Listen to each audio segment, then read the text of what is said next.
It's Monday, November 30th, and you're watching The Great Lost Rewatch. Today we're talking about S.O.S.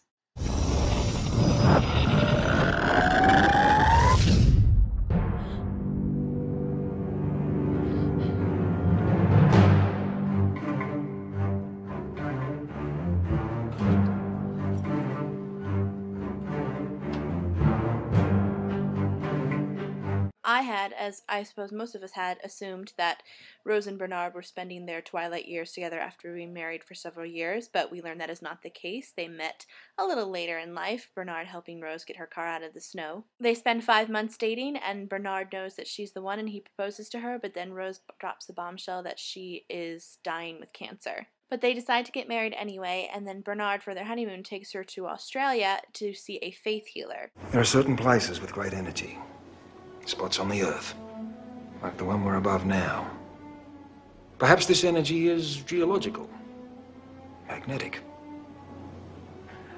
Or perhaps it's something else. The faith healer tells Rose that she can't be healed, and it's not that she can't be healed, it's just that this particular energy spot is not the one for her. But Rose chooses to lie to Bernard, saying that the faith healer did in fact cure her, so they can just go on with whatever time that they have left together. On the island, our survivors are organizing the food from the Dharma food drop, and Bernard gets really frustrated that they've built a kitchen and they seem to be kind of domesticated on the island, and everyone seems to have given up getting rescued. Bernard starts to try and gather around the camp. He gathers these people on the beach and tells them they're going to build a giant SOS sign. Rose accuses Bernard of giving these people false hope because he really doesn't understand what he's talking about, but also you can tell that she's talking about the idea of her getting well. Locke is starting to get really incredibly frustrated with life. He is not a huge fan of having to have crutches, and he keeps trying to draw that map that was on the blast door, but he's not having any success. He talks to Rose on the beach about how he's done with the hatch. Oh, now you're just frustrated.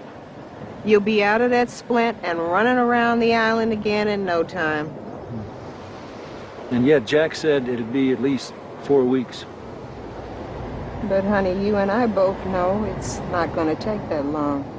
And Rose would know about that because in the last part of her flashback, we learned that Rose saw Locke in the wheelchair in the airport. Things are not going well with Bernard and his SOS sign. He's managed to chase away everybody that was trying to help him, and Rose goes to apologize to him. She's apologizing because she lied to him about the faith healer. He in fact did not heal her, but she believes that the island did. She says that when you have something foreign in your body trying to hurt you, you feel it there, and ever since the crash, she didn't feel it anymore. Rose feels that when she leaves the island, the cancer will come back. And Bernard says, fine, if you have to stay here, then I'll stay here. We'll stay here together. We will stay here and retire, and I will grow a big beard that looks really funny. While all this is taking place, Henry Gale has decided that he's going to stop eating, drinking, or speaking. Jack says, we're going to go to the line that your people told us not to cross, and we're going to try to exchange you for Walt. Ana Lucia gives Jack her gun, saying, you're going to need this more than I will.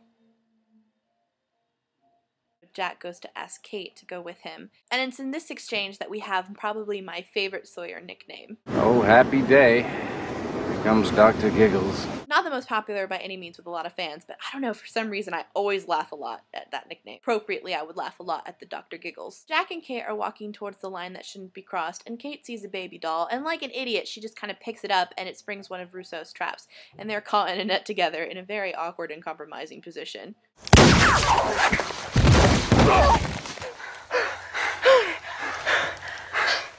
I said it before and I'll say it again. Jack and Kate need to get a room.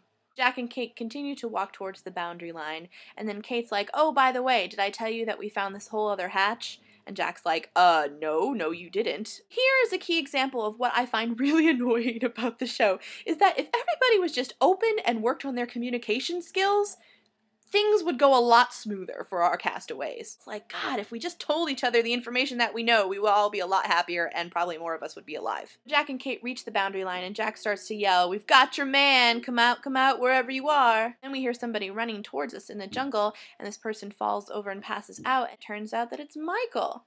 Oh yeah!